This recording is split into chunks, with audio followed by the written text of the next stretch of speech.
Hello everyone, this is Kim with Abundant Life Tarot, and I am here doing an unboxing of the Tarot of Mystical Moments by Catrin Welz-Stein. And this is a US Games deck.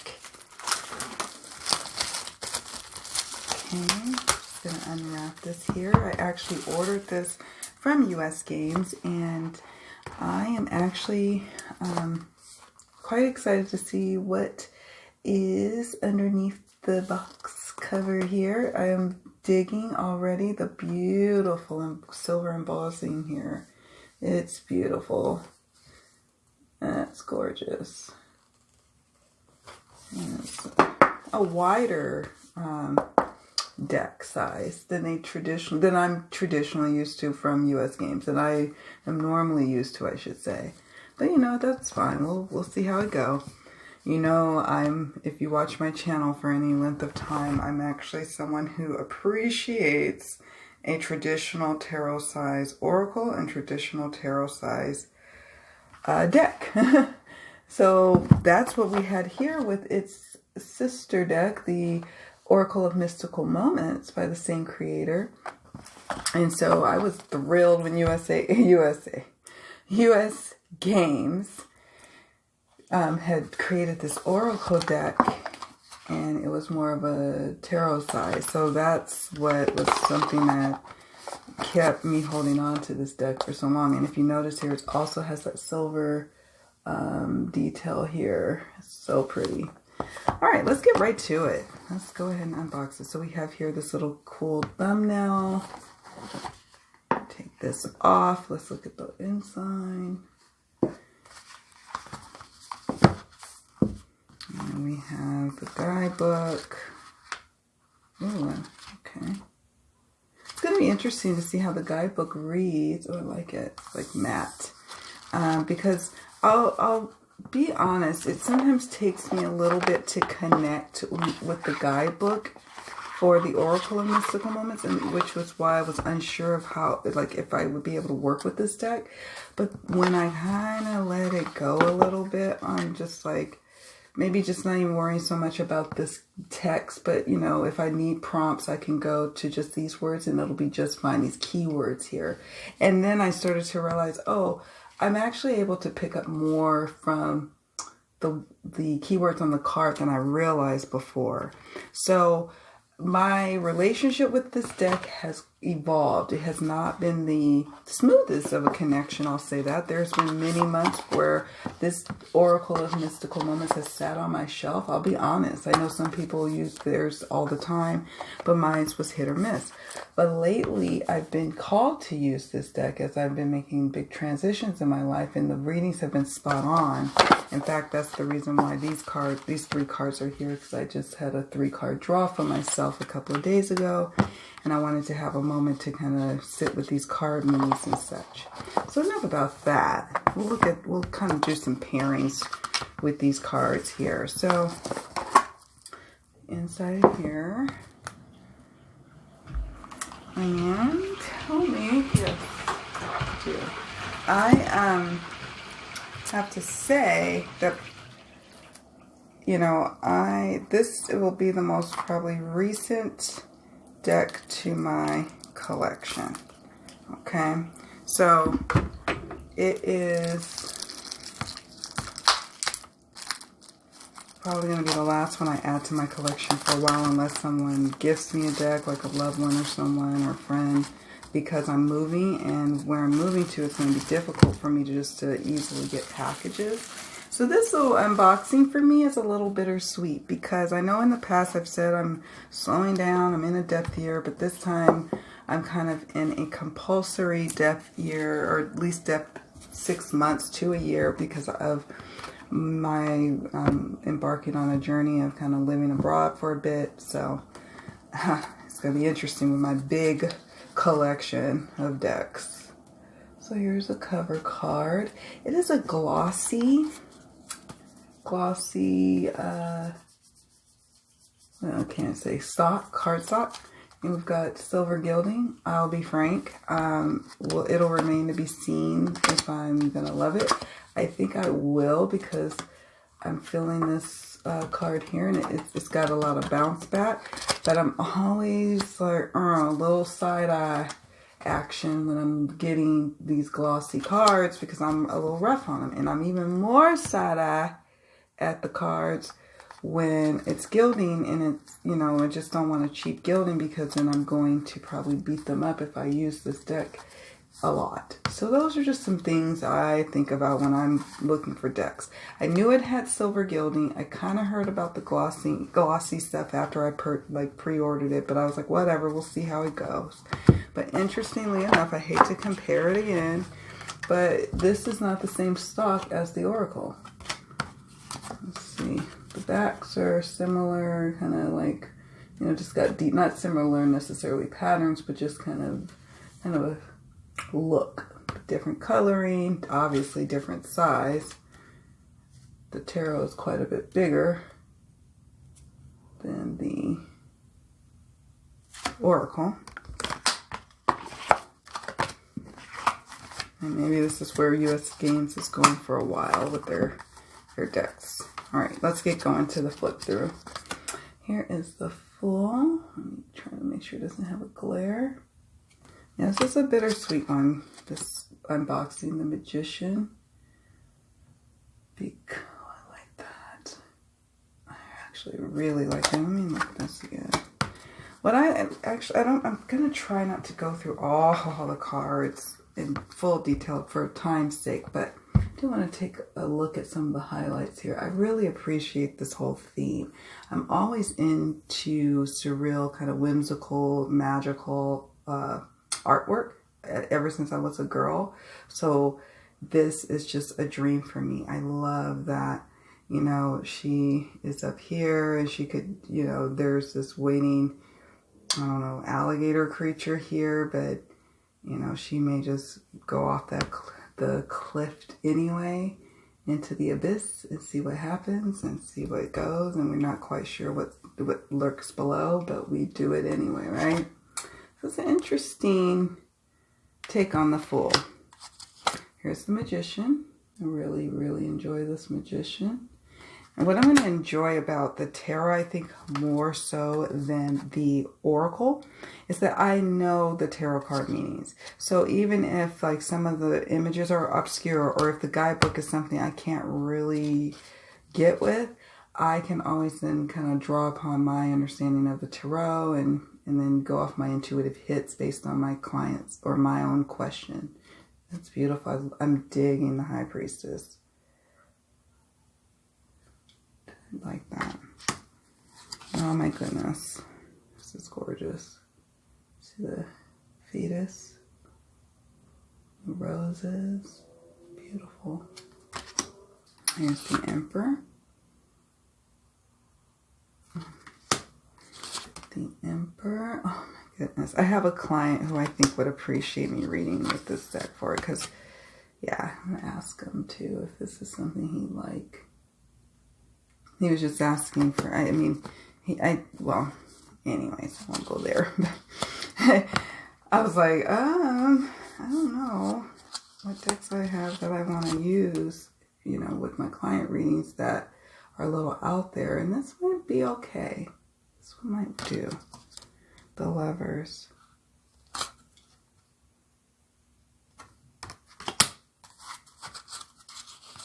Chariot.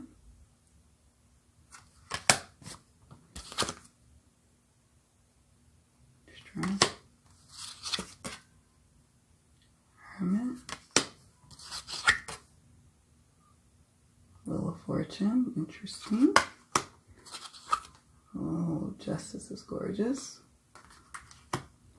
I like Hangman. It's pretty too. Oh yes, give me some skeletal exposure here with the Death card. Is gorgeous. Isn't that? Temperance. The Devil.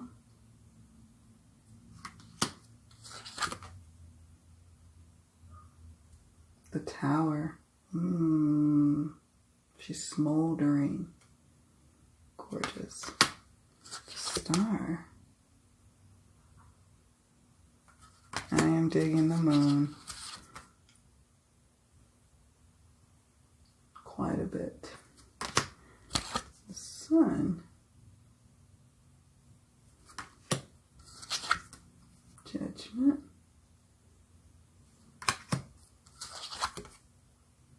The world. Cute.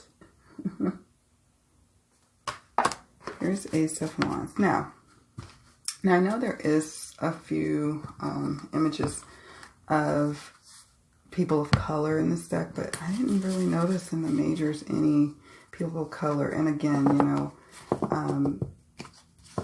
I don't talk so much anymore about like, oh, this deck is diverse, or oh, this deck isn't, or what have you, because now normally the decks that come into my collection, they have, that's just kind of what naturally is a part of the decks that will come into my collection now.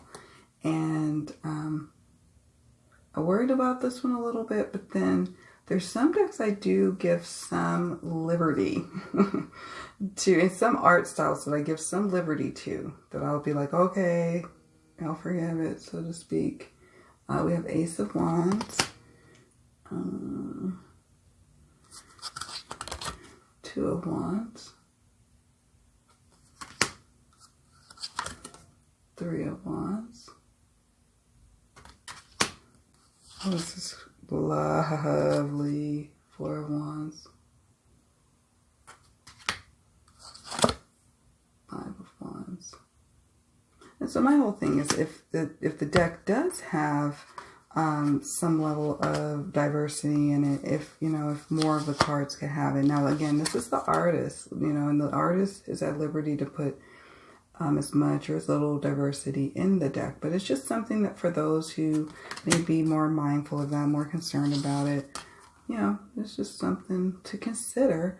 But for me, I didn't rule this deck out, but again, for future procurements for me going forward, I know that I probably will just stick to my tried and trues, make sure there's a good balance of folks represented in my decks. That's all.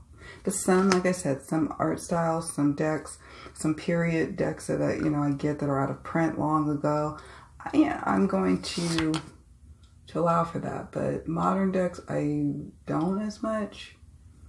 Nine of Wands. Oh my goodness, I'm digging this. The little slashes there. Ten of Wands. Cute. Page of Wands. Nice. I really am digging that Page of Wands. Here's the Knight of Wands.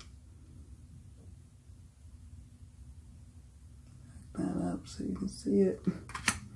Here's the Queen of a peacock skirt. King of Wands. Ooh, I like the flame going across him and the drum. Oh my goodness, I'm digging that. Now there's two King of Wands. Nice, okay. Nice. I'm appreciating that, actually. Thank you. We have here Ace of Cups. Two of Cups. Okay. Three of Cups. I do like the three little ladies. It's just interesting that I know that this is all part of the art style, and that's wonderful. It's just funny to me that the only one who's kind of really smiling and having a good time, I suppose, is this one in the middle. And normally when I see a Three of Cups, it's more jovial, but again, it's a part of that. This kind of art style that's going on here. You even see it here in the Two of Cups image. The two ladies here. Oh, look at Four of Cups. Like that. Like that depiction. Here's Five of Cups. 6. 7. Oh, I like that too. Really captures the imagination, this deck. It's like dreamscapes. 8 of Cups. feel like I'm drawn into the image. Here's 9 of Cups. Lovely. And 10 of Cups, which is quite beautiful. Oh, I really appreciate this one. Okay, here's Page of Cups.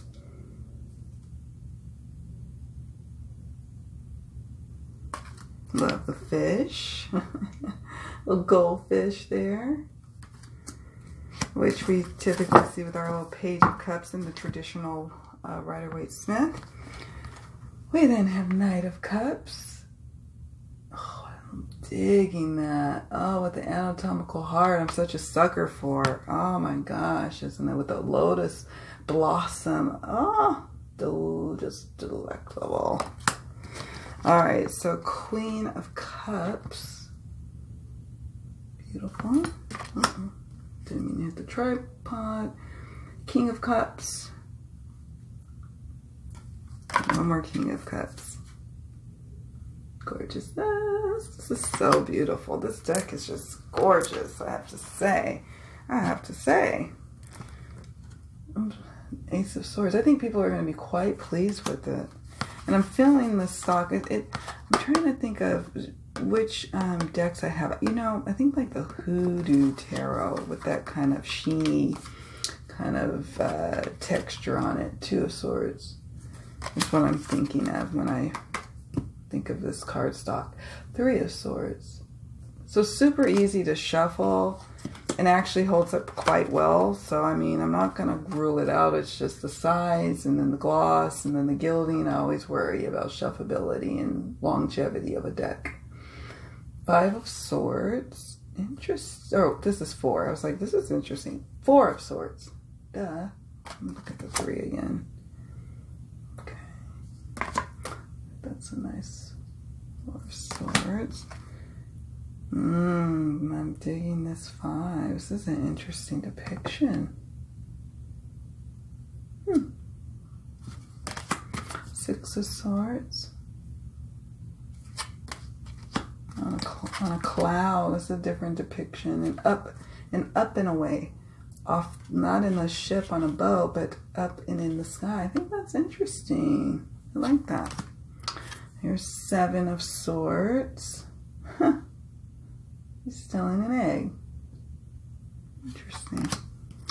8 of Swords. And the cage is partially open. Wow. Interesting. 9 of Swords. All these eyes on me. All these eyes on me. I should have turned my notifications down on my phone. 10 of Swords. And turn it off with vibrate. Page of Swords. I am really appreciating this Page of Swords here. I really do. Oh my gosh, I can't wait to use this deck. Knight of Swords. And if some of my students of my course are wondering, who have taken my Choosing Your Next Deck, Curating Your Collection course, which is free, by the way. If you're wondering if I did a spread to see if this is one I should introduce into my collection, I did, and it was one that did actually have a favorable outcome in the reading, so I went with it. And it's been on my wish list and my pre-order for a while, so King of Swords. So I felt good and confident about this purchase, King of Swords. But guess what? This year I sold or given away 32 decks so far. So I'm identifying decks I'm no longer really resonating with and moving them on to new homes and then making room for decks I love. 8 of Pentacles, which is always nice. 2 of Pentacles. 3 of Pentacles, super cute with the birds helping out. I like that. Where are you getting your help? Oh, I can't wait to use this. 4 of Pentacles. Oh, I like their locks. Such beautiful symbolism in this deck, I have to say. Oh, this 5 of Pentacles is amazing.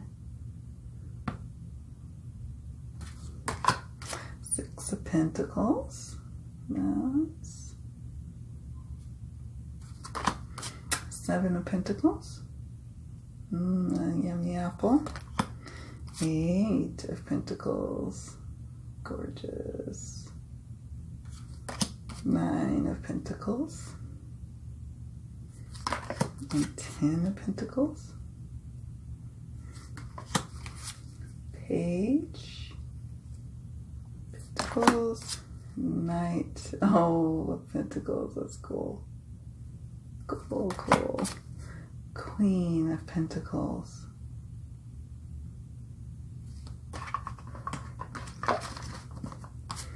Two kings. King of Pentacles, number 1. King of Pentacles, number 2. Alright. Been dying to see how they shuffle. Let's try overhand first. So, overhand just fine. Let's see.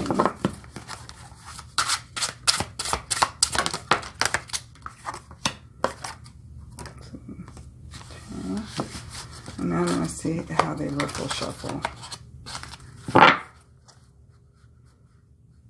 Oh my gosh, the heater is blaring and blasting. I have on a sweatshirt and I'm dying. I'm like, oh my gosh, I'm dying over here. Sweating bullets. So it's going to take a little bit of working with to get it to like be flexible, but it shuffles nicely, it does. And this tells me that because it's a little difficult on the outset, doesn't mean that it's going to be impossible and that actually they may break in nicely. Oh, that Knight of Pentacles keeps coming up. Right, 7 of Cups, you got options. Let's take a look at the guidebook just to get a feel for what we're getting here. Don't fall away from me, Feather. So, we've got this cool guidebook here. Let's see. Kind of introduction. She began this project in 2016 as designing a tarot deck. Has long since been a dream of hers. It's cool. And we've got the majors here. And then I was just going to see if she has any spreads. She does. She has Reading with the Tarot of Mystical Moments. She has one spread and then about the author. So, okay, let's look at Knight of Pentacles. Let's see why this one keeps jumping up for me. All right, the female Knight of Pentacles sits on a horse watching over a freshly plowed field. She is in no hurry and stands thoughtful and vigilant on her watch. Her horse is made up of leaves from an oak tree, a symbol of constancy and reliability. The Knight is fulfilling her responsibility to guard the field, even though the job is sometimes difficult and monotonous. Upright meanings: reliability, constancy, discipline, endurance, routine, and diligence. Reverse meaning: distraction, boredom, shirking responsibility, and imprudent. I like that. Gotta keep plugging away. Oh, goodness, I'll have to tell you all about that in another video. 7 of Cups. Let's look at the 7 of Cups. On this card, we see a woman in a dreamlike scene. The woman reclines on a bed of clouds in the sky, and her long auburn hair floats weightlessly. She is looking up at 7 shining stars, which symbolize the possibilities, opportunities, and choices she can make in life. The woman is choosing one star with her pointing wand, but is it the right choice? The chosen star might not reveal the opportunity she has been longing for. The woman needs to wake up from this dreamlike state of illusions and focus on what is good for her. Upright meaning: delusions, wishful thinking, distractions, fantasy, overwhelming decisions. Reverse meaning: alignment, personal values, overwhelmed by choices and chaos. So I'm going to let you guys in on a little secret before I wrap the video. So I'm moving, right? And my husband and I have been kind of like not seeing eye to eye at all on the new place. We've been pretty seeing much eye to eye on every other aspect of this move, hence the Knight of Pentacles. But it has been a slow going thing. Even though the house sold in 5 days, the move itself has been going on for a long time, years even. This has been something we've been planning and hoping for, and it just somehow made sense to do it this time, this year in 2020. But it's been a lot going, and I've just been kind of trying to be constant and putting forth a good effort. But I have to tell you guys, I'm getting tired of it. And so we recently came up with, like, we have come up against an option of what we need to pick for our new place.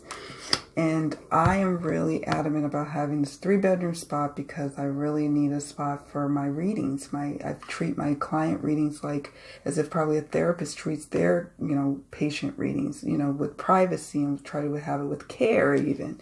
And so, he's just like, look, let's just get out there and let's get a place. We're moving abroad, so he wants to get out and just get a good place, with the secure location, and that's it. And I'm like, well, there's many other considerations that I want to factor in. And so we've been really going up against this. So I'm going to sit with these 2 cards because I know it's speaking to me about this situation. When I read that guidebook, it really, especially the 7 of Cups, really resonated with me. So I am really feeling good about this deck. I think it's something that's quite special, and you guys should definitely check it out. It's beautiful, I have to say. And, am I a fan of the wider size of the deck? Not necessarily. I'll be honest. I'm not necessarily keen on decks that are larger than tarot standard size, because if you're a professional tarot reader, you need the decks to be a certain size, because if you're reading cards all day long, as some of us are, it just becomes really challenging for the wrists and hands when the decks are too large. Then they only become something that you really just can admire. Now, some readers have no problems with shuffling cards, and my hands are larger than most women's hands. But for some reason, I just struggle for larger decks. But overall, it would not still deter me. I'm super happy that I have this little deck in my collection.